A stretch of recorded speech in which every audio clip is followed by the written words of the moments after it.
इतिहास से पहला प्रश्न है कि बास्तिल का पतन किस तिथि को हुआ था। ऑप्शन ए में है 5 मई 1789 को, बी में है 20 जून 1789 को, सी में है 14 जुलाई 1789 को, डी में है उपर्युक्त में से एक से अधिक और ई में है उपर्युक्त में से कोई नहीं। तो इसका सही उत्तर हो जाएगा ऑप्शन सी, 14 जुलाई 1789 को बास्तिल का पतन हुआ था। उसके बाद प्रश्न है कि स्वामी दयानंद सरस्वती ने कौन सा संगठन बनाया था जिसमें हिंदू धर्म में सुधार का प्रयास किया गया, यानी स्थापना की गई। तो आर्य समाज का इन्होंने स्थापना किया था। ऑप्शन ए में जो है वह सही है, आर्य समाज का स्थापना किया था इन्होंने। उसके बाद प्रश्न है कि निम्नलिखित में से कौन ब्रिटिश भारत में भारतीय सिविल सेवा में भर्ती होने वाले पहले भारतीय थे। ऑप्शन ए में है सुरेंद्र नाथ बनर्जी, बी में है रविंद्रनाथ टैगोर, सी में है सत्येंद्र नाथ टैगोर, डी में उपर्युक्त में से एक से अधिक, ई में उपर्युक्त में से कोई नहीं। तो इसका सही उत्तर हो जाएगा ऑप्शन सी, सत्येंद्र नाथ टैगोर थे भारतीय सिविल सेवा में भर्ती होने वाले पहले भारतीय। उसके बाद प्रश्न है कि निम्नलिखित में से किस गुप्त शासक को उसकी सैन्य उपलब्धि के कारण भारत का नेपोलियन कहा जाता है। ऑप्शन ए में है श्रीगुप्त, बी में है चंद्रगुप्त द्वितीय, सी में है समुद्रगुप्त, डी में है उपर्युक्त में से एक से अधिक और ई में है उपर्युक्त में से कोई नहीं। तो सैन्य उपलब्धि के कारण भारत का नेपोलियन समुद्रगुप्त को कहा जाता है। तो ऑप्शन सी जो है वह सही है। उसके बाद प्रश्न है कि निम्नलिखित में से कौन सी खेरा के किसान आंदोलन की मुख्य मांग थी। ऑप्शन ए में है निःशुल्क सिंचाई की सुविधा प्रदान की जाए, बी में है राजस्व संग्रह में ढील दी जाए, सी में है बगान प्रणाली को समाप्त किया जाए, डी में है उपर्युक्त में से एक से अधिक, ई में है उपर्युक्त में से कोई नहीं। तो इसका सही उत्तर हो जाएगा ऑप्शन बी, यानी राजस्व प्रणाली में ढील दी जाए। उसके बाद प्रश्न है कि रेशम बनाने की तकनीक का आविष्कार सबसे पहले चीन में हुआ और यह कितने वर्ष पहले हुआ था, ये बताना है इस प्रश्न में। ऑप्शन ए में है 7000 वर्ष पहले, बी में है 30,000 वर्ष पहले, सी में है 15,000 वर्ष पहले, डी में उपर्युक्त में से एक से अधिक और ई में उपर्युक्त में से कोई नहीं। तो इसका सही उत्तर हो जाएगा ऑप्शन ए, 7000 वर्ष पहले हुआ था। उसके बाद प्रश्न है कि गांधी इरविन समझौते पर किस वर्ष हस्ताक्षर किए गए। ऑप्शन ए में है 1933 ईस्वी में, बी में है 1935 ईस्वी में, सी में है 1931 ईस्वी में, डी में उपर्युक्त में से एक से अधिक और ई में उपर्युक्त में से कोई नहीं। तो ऑप्शन सी जो है वह सही है, 1931 ईस्वी को गांधी इरविन का समझौता हुआ था। उसके बाद प्रश्न है कि फ्रांस में किस राजवंश का शासन है। ऑप्शन ए में है बुर्बो, बी में है स्टुअर्ट, डी में है ट्यूडर और डी में है उपर्युक्त में से एक से अधिक और ई में है उपर्युक्त में से कोई नहीं। तो इसका सही उत्तर हो जाएगा फ्रांस में बुर्बो राजवंश का शासन था। उसके बाद प्रश्न है कि महात्मा गांधी ने दक्षिण अफ्रीका में कौन सा अखबार शुरू किया था। ऑप्शन ए में है इंडियन ओपिनियन, बी में है नेशनल हेराल्ड, सी में है इंडियन सोशियोलॉजिस्ट और डी में है उपर्युक्त में से एक से अधिक, ई में है उपर्युक्त में से कोई नहीं। तो महात्मा गांधी ने दक्षिण अफ्रीका में इंडियन ओपिनियन नाम का अखबार शुरू किया था। तो ऑप्शन ए जो है वह सही है। उसके बाद प्रश्न है कि टाइट किस प्रकार का कर था। ऑप्शन ए में है सामंती कर, बी में धार्मिक कर, सी में प्रत्यक्ष कर, डी में उपर्युक्त में से एक से अधिक और ई में उपर्युक्त में से कोई नहीं। टाइट जो था वह एक प्रत्यक्ष कर था, तो ऑप्शन सी है। और यह कर जो है फ्रांस में किसानों से वसूला जाता था। उसके बाद प्रश्न है कि इंडिया डिवाइडेड पुस्तक के लेखक कौन है। ऑप्शन ए में है मुल्क राज आनंद, बी में है राजेंद्र प्रसाद, सी में है चौखलीकुज्मान और डी में है उपर्युक्त में से एक से अधिक, ई में उपर्युक्त में से कोई नहीं। तो इंडिया डिवाइडेड नामक पुस्तक का लेखक डॉक्टर राजेंद्र प्रसाद हैं। तो ऑप्शन बी जो है वह सही है। उसके बाद प्रश्न है कि दक्षिण अफ्रीका से भारत लौटने के बाद महात्मा गांधी ने 1916 में किस विश्वविद्यालय में पहली बार सार्वजनिक तौर पर संबोधित किया था। ऑप्शन ए में है बनारस हिंदू विश्वविद्यालय, बी में है इलाहाबाद विश्वविद्यालय, सी में है मुंबई विश्वविद्यालय, डी में उपर्युक्त में से एक से अधिक, ई में उपर्युक्त में से कोई नहीं। तो इसका सही उत्तर हो जाएगा ऑप्शन ए, बनारस हिंदू विश्वविद्यालय में सार्वजनिक तौर पर संबोधित किया था महात्मा गांधी ने जब वह दक्षिण अफ्रीका से भारत लौटे थे। उसके बाद प्रश्न है कि मॉन्टेस्क्यू द्वारा लिखित पुस्तक का नाम क्या है। ऑप्शन ए में है टू ट्रीटाइजेज ऑफ गवर्नमेंट, बी में है द स्पिरिट ऑफ लॉज, सी में है द सोशल कॉन्ट्रैक्ट, डी में उपर्युक्त में से एक से अधिक, ई में है उपर्युक्त में से कोई नहीं। तो इसका सही उत्तर हो जाएगा option B, the spirit of laws. उसके बाद प्रश्न है 1930 में किसने दलित को डिप्रेस्ड क्लासेस एसोसिएशन में संगठित किया और उनके लिए एक अलग निर्वाचन मंडल की मांग की। ऑप्शन ए में है जवाहरलाल नेहरू, बी में है डॉक्टर भीमराव अंबेडकर, सी में अब्दुल गफ्फार खान, डी में उपर्युक्त में से एक से अधिक, ई में उपर्युक्त में से कोई नहीं।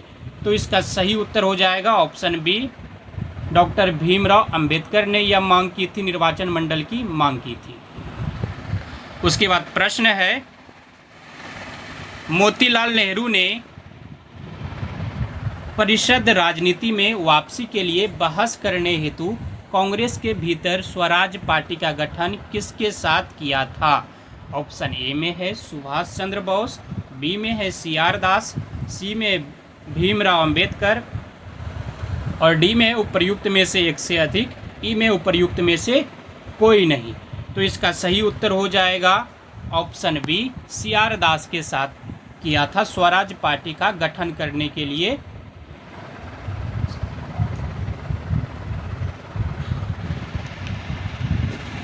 उसके बाद प्रश्न है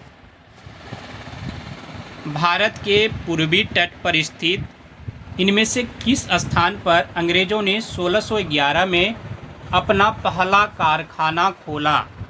ऑप्शन ए में है मसूलीपट्टनम, बी में है तूतीकोरिन, सी में है मद्रास, डी में उपर्युक्त में से एक से अधिक, ई में उपर्युक्त में से कोई नहीं।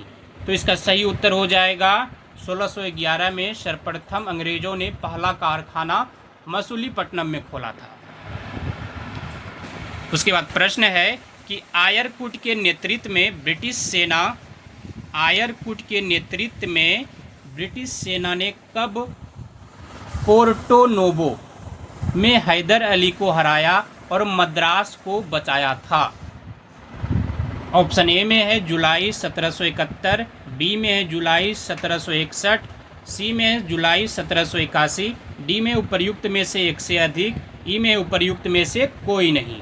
आप सभी को बताना है कि आयरकुट के नेतृत्व में ब्रिटिश सेना ने कब पोर्टो नोवो को हैदर अली को हराया और मद्रास को बचाया था। इसका सही उत्तर हो जाएगा ऑप्शन सी, जुलाई 1781 में। उसके बाद प्रश्न है कि निम्नलिखित में से किस अधिनियम ने भारतीय कंपनी के व्यापारिक अधिकार को समाप्त कर दिया और इसे चाय और चीन देश के साथ व्यापार के अलावा सभी ब्रिटिश अधीनस्थ कारोबार के लिए खोल दिया गया। ऑप्शन ए में है भारतीय परिषद अधिनियम 1861 के तहत, बी में 1813 का चार्टर अधिनियम, बी में भारत सरकार अधिनियम 1935, डी में उपर्युक्त में से एक से अधिक, ई में उपर्युक्त में से कोई नहीं। तो इसका सही उत्तर हो जाएगा ऑप्शन बी, 1813 के चार्टर अधिनियम के तहत ईस्ट इंडिया कंपनी का जो व्यापारिक अधिकार था, एकाधिकार था, उसको समाप्त कर दिया और इसे सिर्फ चीन के साथ चाय का व्यापार करने के लिए छोड़ा गया। बाकी सभी ब्रिटिश को यहाँ पर अधीनस्थ कारोबार को खोलने का अधिकार दे दिया था इस अधिनियम के तहत। उसके बाद प्रश्न है कि शक्ति के पृथक्करण के सिद्धांत का प्रतिपादन किसने किया। ऑप्शन ए में है मॉन्टेस्क्यू, बी में है वॉल्टेयर ने, सी में है रूसो ने, डी में उपर्युक्त में से एक से अधिक, ई में उपर्युक्त में से कोई नहीं। तो शक्ति के पृथक्करण का सिद्धांत का प्रतिपादन मॉन्टेस्क्यू ने किया था। तो ऑप्शन ए जो है वह सही है। उसके बाद प्रश्न है कि इंग्लैंड में औद्योगिक क्रांति किस उद्योग से आरंभ हुआ था। ऑप्शन ए में है वस्त्र उद्योग, बी में है लौह उद्योग, सी में है खाद्यान्न उद्योग से, डी में उपर्युक्त में से एक से अधिक और ई में उपर्युक्त में से कोई नहीं। इंग्लैंड में औद्योगिक क्रांति खाद्यान्न उद्योग से आरंभ हुआ था। तो ऑप्शन सी जो है वह सही है।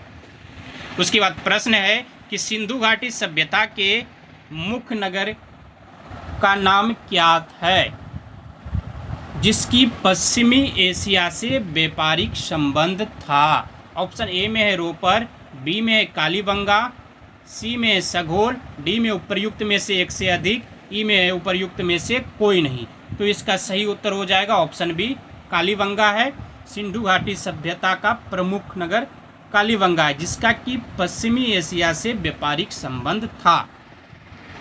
प्रश्न है कि मोहनजोदड़ो से प्राप्त नर्तकी की मूर्ति किस धातु से बनी थी। ऑप्शन ए में है तांबा, बी में है पीतल, सी में है कांस, डी में उपर्युक्त में से एक से अधिक, ई में उपर्युक्त में से कोई नहीं। मोहनजोदड़ो से जो प्राप्त नर्तकी की मूर्ति मिली है वह कांस धातु की बनी हुई थी। तो ऑप्शन सी जो है वह सही है।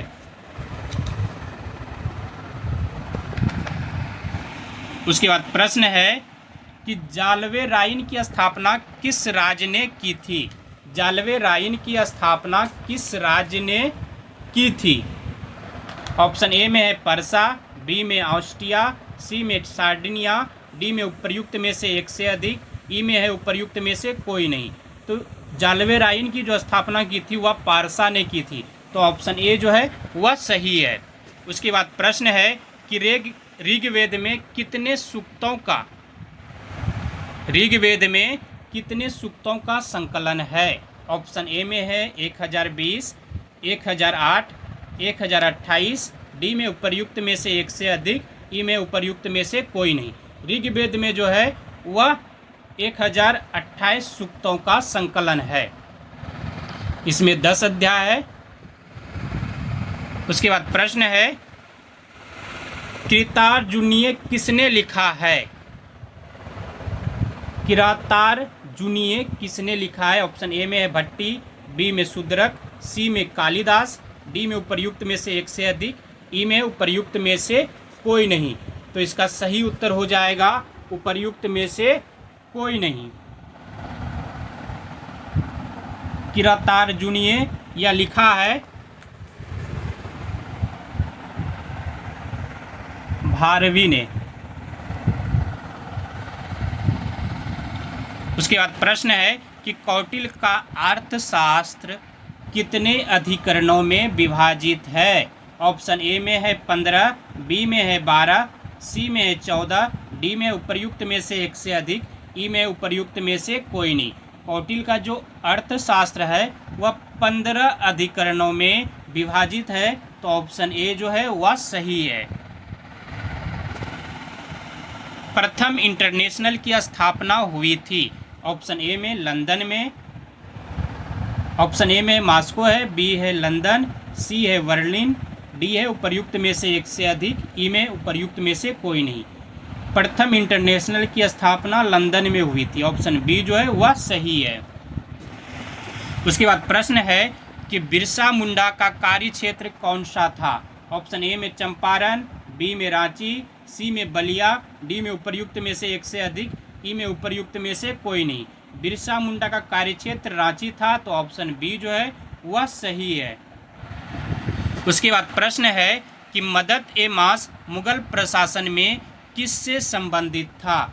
ऑप्शन ए में है चुंगीकर, बी में है विद्वानों को दी जाने वाली राजस्व मुक्त भूमि, सी में है सैन्य अधिकारी को दी जाने वाली पेंशन, डी में उपर्युक्त में से एक से अधिक, ई में उपर्युक्त में से कोई नहीं। तो इसका सही उत्तर हो जाएगा ऑप्शन बी, मदद-ए-माश जो है मुगल प्रशासन में विद्वानों को दी जाने वाली राजस्व मुक्त भूमि थी।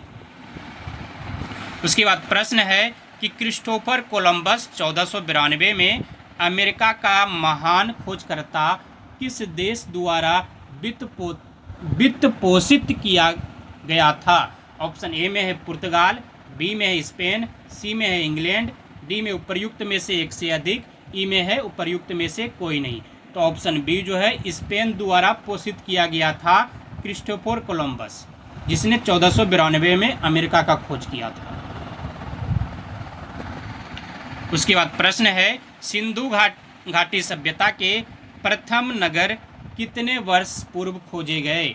ऑप्शन ए में है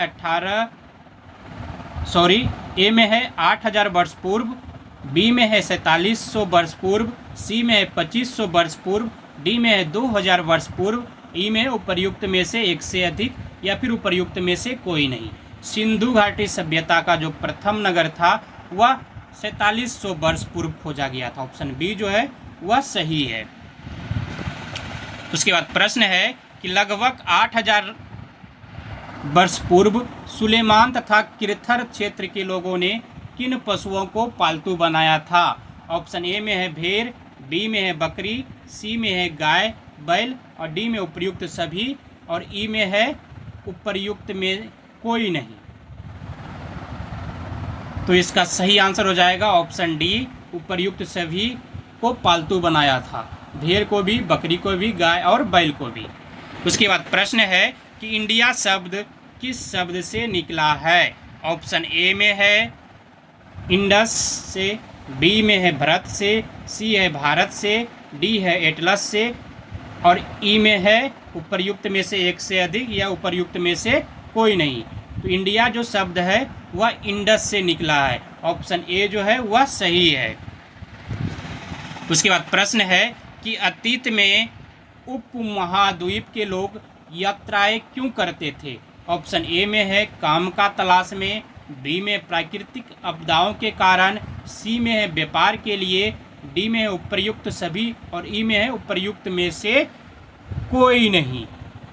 तो ऑप्शन डी जो है वह सही है। अतीत में उपमहाद्वीप के लोग यात्राएं काम की तलाश में भी करते थे, प्राकृतिक आपदाओं से बचने के लिए भी करते थे और व्यापार के लिए भी करते थे। उसके बाद प्रश्न है कि गंगा के दक्षिण में फैला गंगा तथा इसकी सहायक नदी सोन के आसपास का क्षेत्र प्राचीन काल में किस नाम से जाना जाता था? ऑप्शन ए में है मालाबार, बी में है मगध, सी में है अबतल, डी में इनमें से कोई नहीं, ई में उपर्युक्त में से एक से अधिक। गंगा के दक्षिण में फैला गंगा तथा इसकी सहायक नदी सोन के आसपास क्षेत्र प्राचीन काल में मगध के नाम से जाने जाते थे। ऑप्शन बी जो है वह सही है। उसके बाद प्रश्न है कि अतीत का अध्ययन करने वाले व्यक्ति को क्या कहते हैं? ऑप्शन ए में है इतिहासकार, बी में है पुरातत्वविद, सी में है लेखक, डी में है इनमें से कोई नहीं, ई में उपर्युक्त में से एक से अधिक। अतीत का अध्ययन करने वाले व्यक्ति को पुरातत्वविद कहते हैं। तो ऑप्शन बी जो है वह सही है। उसके बाद प्रश्न है कि प्रायः पांडुलिपियाँ कहाँ प्राप्त होती है, कहाँ से प्राप्त हुई है? ऑप्शन ए में मंदिर तथा विहारों से, बी में राजमहलों से, सी में दुर्गों में और डी में इनमें से कोई नहीं और ई में उपर्युक्त में से एक से अधिक। प्रायः जो है पांडुलिपि वह मंदिर तथा विहारों से मिला है। तो ऑप्शन ए जो है वह सही है और ये पांडुलिपि भुर्ज नामक वृक्ष के छाल से बनाए जाते थे या फिर तार के पत्तों से। उसके बाद प्रश्न है कि प्राकृतिक भाषा का प्रयोग कौन करते थे? ऑप्शन ए में है अधिकारी लोग, बी में है आम लोग, सी में है लेखक वर्ग, डी में है सैनिक वर्ग, ई में उपर्युक्त में से एक से अधिक या फिर उपर्युक्त में से कोई नहीं।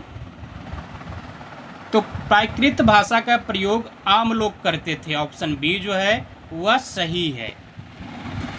उसके बाद प्रश्न है कि ईसाई धर्म के प्रवर्तक कौन थे? ऑप्शन ए में है महात्मा बुद्ध, बी में है संत वैलेंटाइन, सी में है संत बेनेडिक्ट, डी में है ईसा मसीह, ई में उपर्युक्त में से एक से अधिक या फिर उपर्युक्त में से कोई नहीं। उपर्युक्त में से कोई नहीं। तो इसका सही उत्तर हो जाएगा ईसा मसीह। ऑप्शन डी जो है वह सही है। उसके बाद प्रश्न है कि आखेट का अर्थ क्या है? आखेट का अर्थ क्या है? ऑप्शन ए में है शिकार, बी में शिकारी, सी में कृषक, डी में पुरातत्वविद और ई में है उपर्युक्त में से एक से अधिक या फिर कोई नहीं। तो इसका सही उत्तर हो जाएगा ऑप्शन बी, शिकारी होता है आखेट का अर्थ।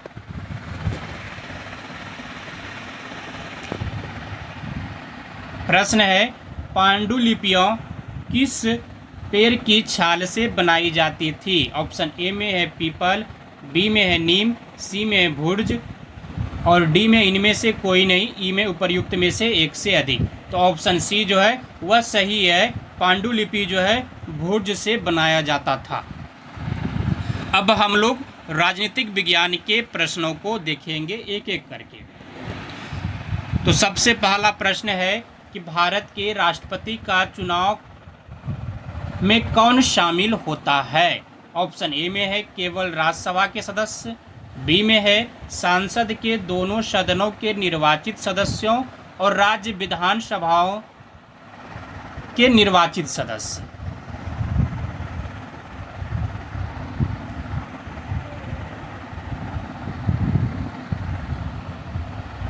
ऑप्शन सी में है केवल राज्य विधानसभा के सदस्यों, डी में उपर्युक्त में से एक से अधिक, ई में है उपर्युक्त में से कोई नहीं।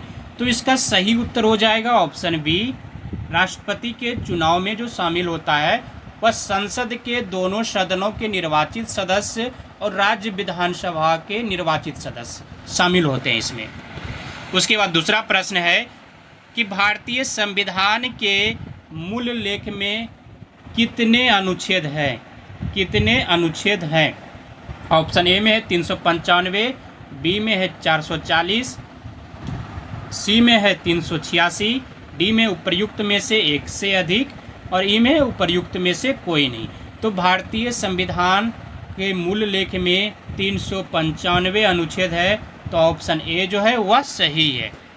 उसके बाद प्रश्न है कि आपातकाल के दौरान किन मौलिक अधिकारों को निलंबित नहीं किया जा सकता है? ऑप्शन ए में है अनुच्छेद 16 से 17 को, बी में है 14 से 15 को और सी में है 20 और 21 अनुच्छेद को, डी में है उपर्युक्त में से एक से अधिक, ई में उपर्युक्त में से कोई नहीं। आपातकाल के दौरान अनुच्छेद 20 और 21 को निलंबित नहीं किया जा सकता है, तो ऑप्शन सी जो है वह सही है उत्तर है इसका।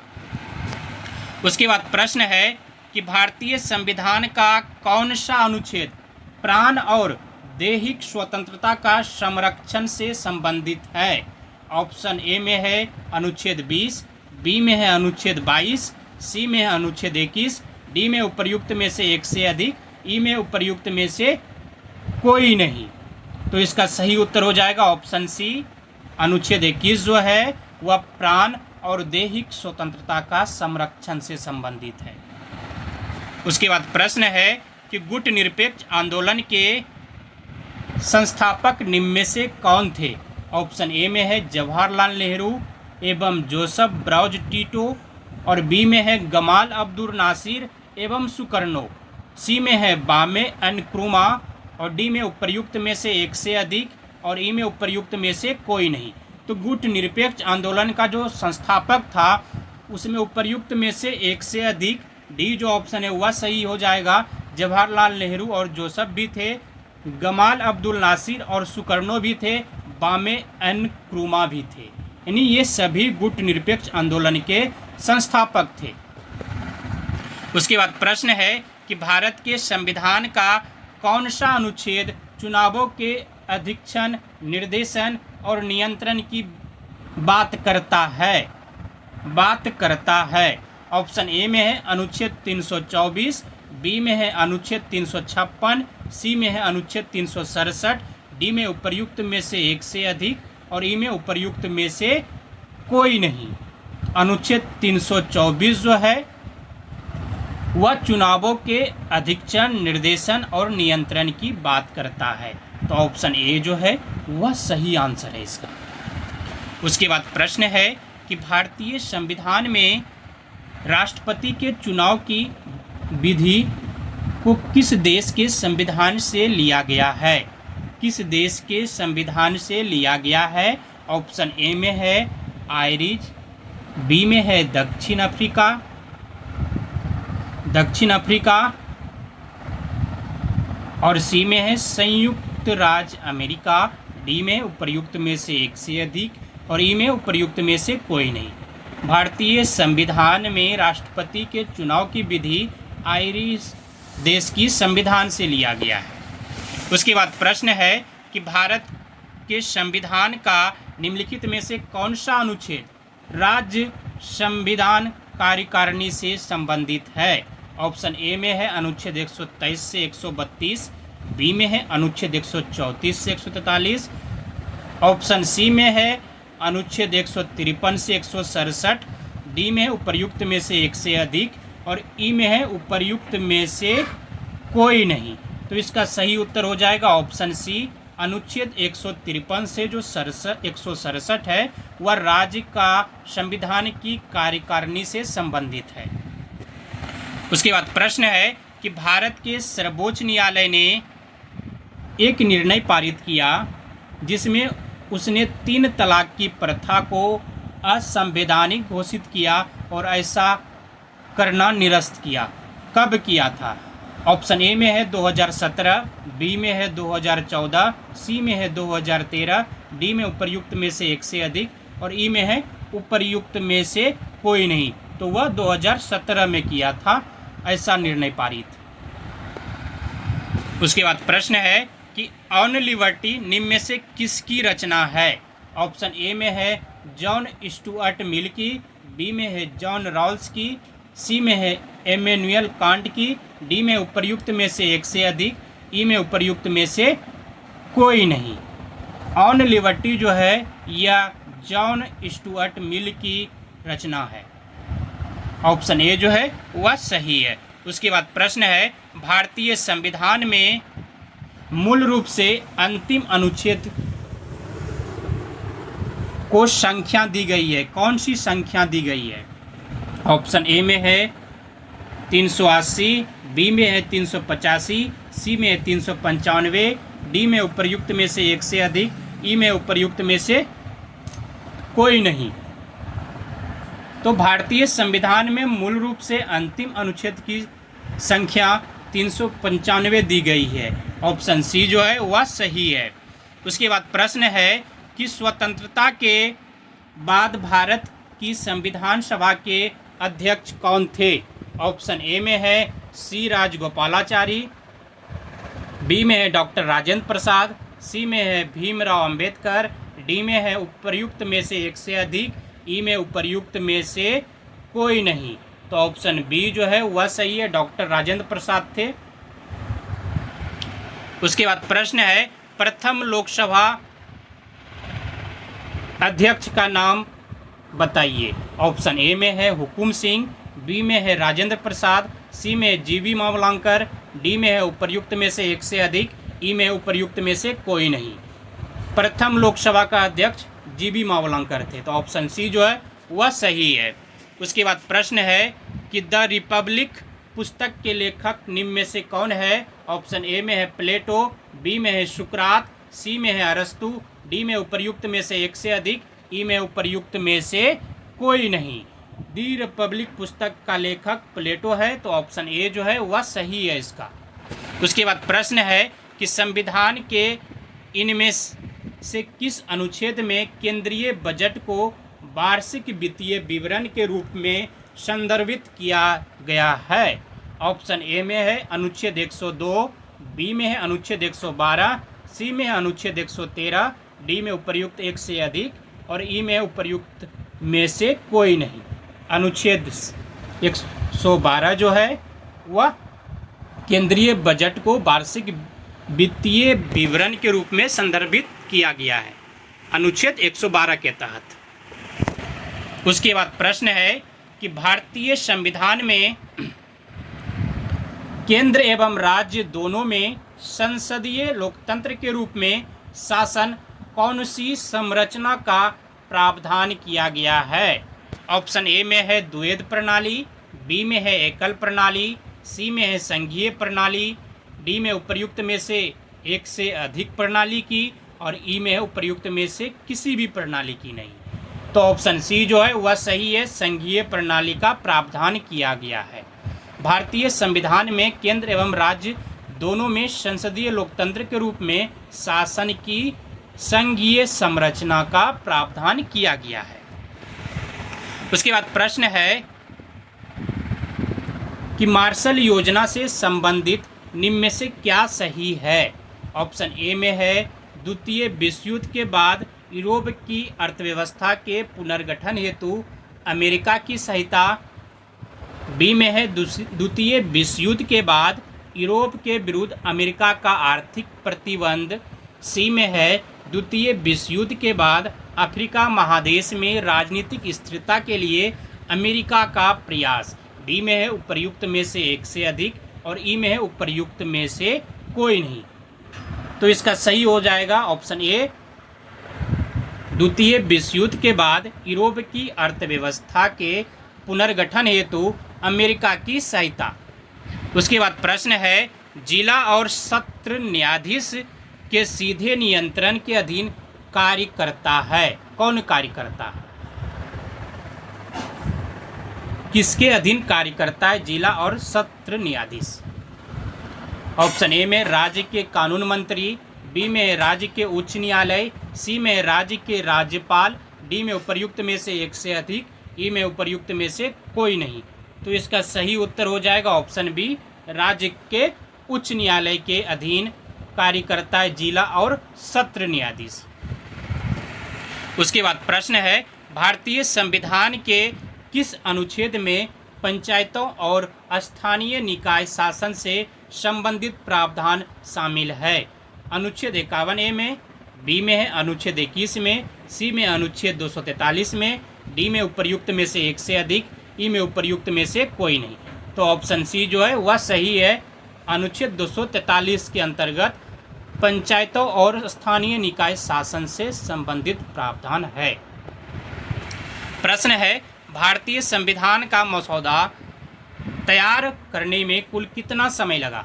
ऑप्शन ए में है 2 वर्ष 9 महीने और 10 दिन, बी में है 2 वर्ष 7 महीने और 17 दिन, सी में है 2 वर्ष 11 महीने और 18 दिन, डी में उपर्युक्त में से एक से अधिक, और ई में उपर्युक्त में से कोई नहीं। भारतीय संविधान का मसौदा तैयार करने में कुल समय 2 वर्ष 11 माह और 18 दिन का लगा था। तो ऑप्शन सी जो है वह सही है।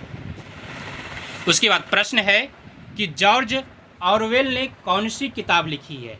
ऑप्शन ए में है द सोशल कॉन्ट्रैक्ट, बी में है एनिमल फार्म, सी में है द रिपब्लिक, डी में उपर्युक्त में से एक से अधिक, और ई में है उपर्युक्त में से कोई नहीं।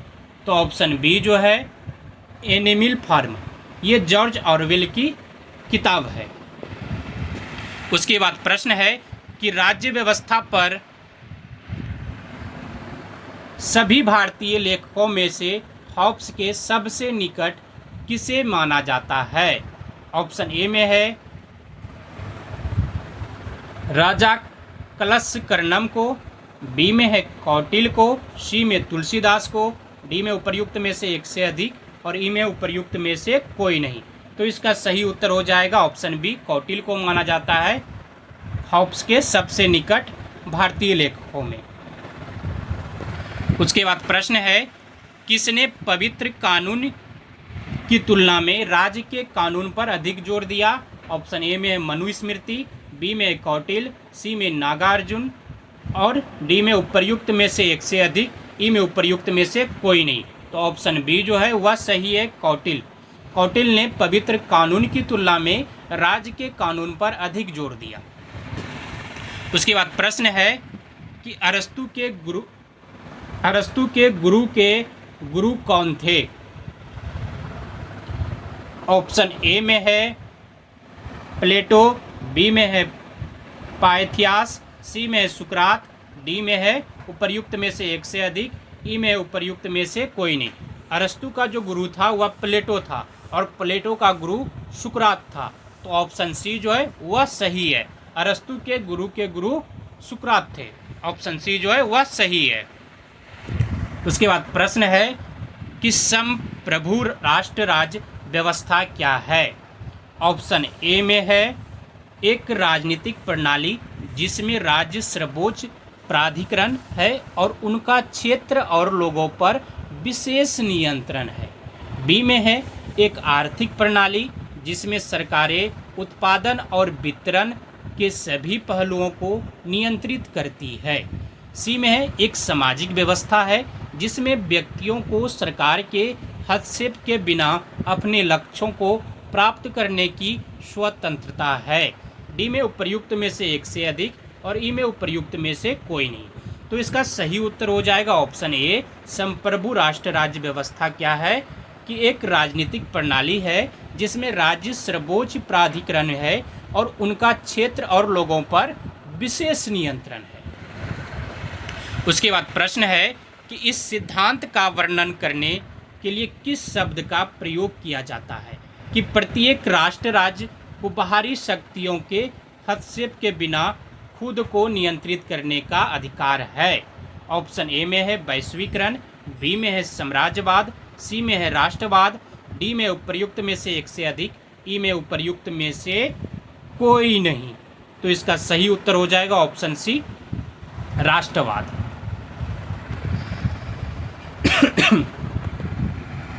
उसके बाद प्रश्न है व्यक्ति स्वतंत्र जन्म लेता है परंतु वह हर जगह बैरियों से जकड़ा हुआ है। व्यक्ति स्वतंत्र जन्म लेता है परंतु वह हर जगह बैरियों से जकड़ा हुआ है। यह निम्न में से किसने कहा था, निम्न में से किसने कहा था। ऑप्शन ए में है बेंथम ने, बी में रूसो ने, सी में अरस्तु ने, डी में उपर्युक्त में से एक से अधिक, ई में उपर्युक्त में से कोई नहीं। या किसने कहा था कि व्यक्ति स्वतंत्र जन्म लेता है परंतु वह हर जगह बैरियों में जकड़ा हुआ है।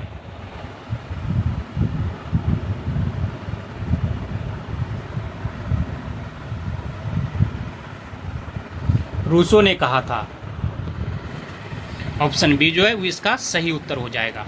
उसके बाद प्रश्न है कि निम्नलिखित में से कौन सा राष्ट्रीय सुरक्षा के हित में किए गए निर्णय का उदाहरण है।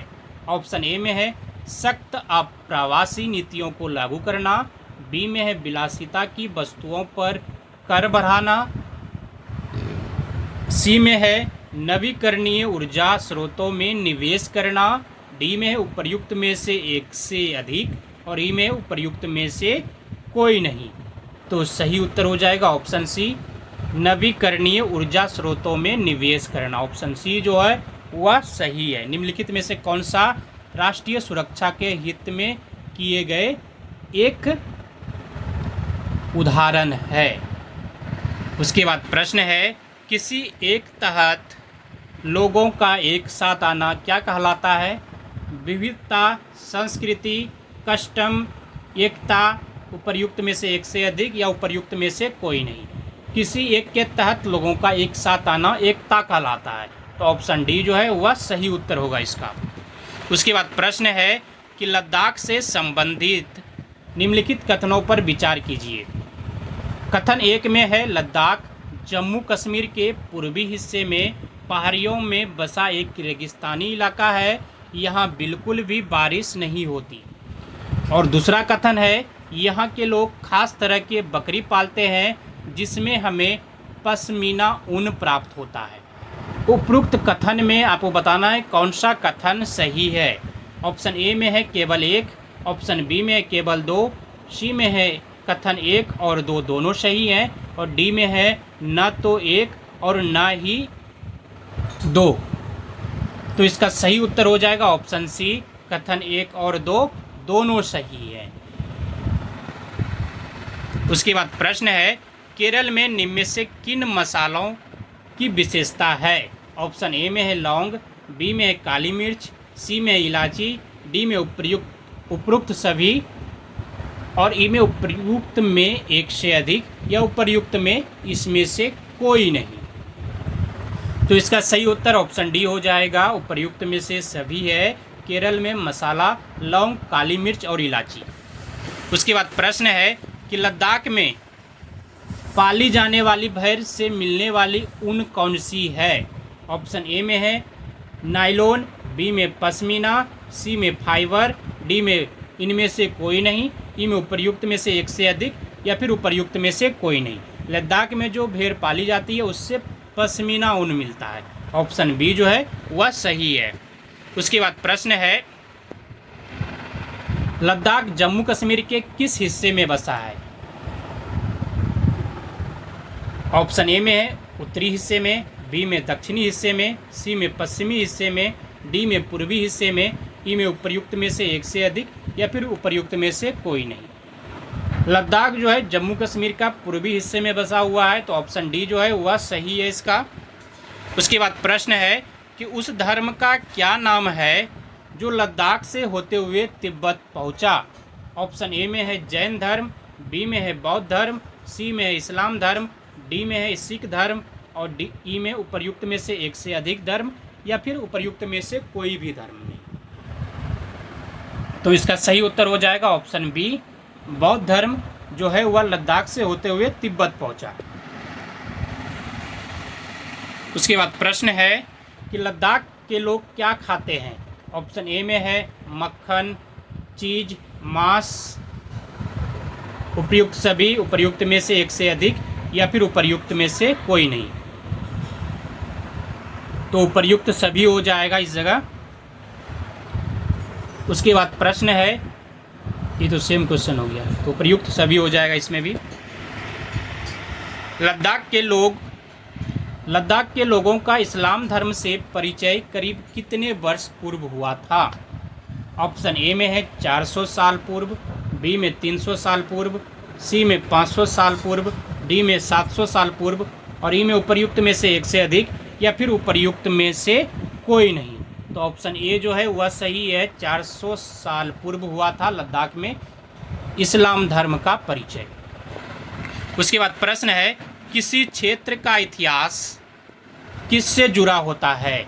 ऑप्शन ए में है देश के धरातल से, बी में है देश के भू आकारों से, सी में है देश के वनस्पति से, देश के पूरे भूगोल से, और ई में उपर्युक्त में से एक से अधिक, या फिर उपर्युक्त में से कोई नहीं। तो इसका सही उत्तर हो जाएगा ऑप्शन डी, देश के पूरे भूगोल से किसी भी क्षेत्र का इतिहास जुड़ा होता है। ऑप्शन डी जो है वह सही है। उसके बाद प्रश्न है केरल भारत के कौन से कोने में स्थित है।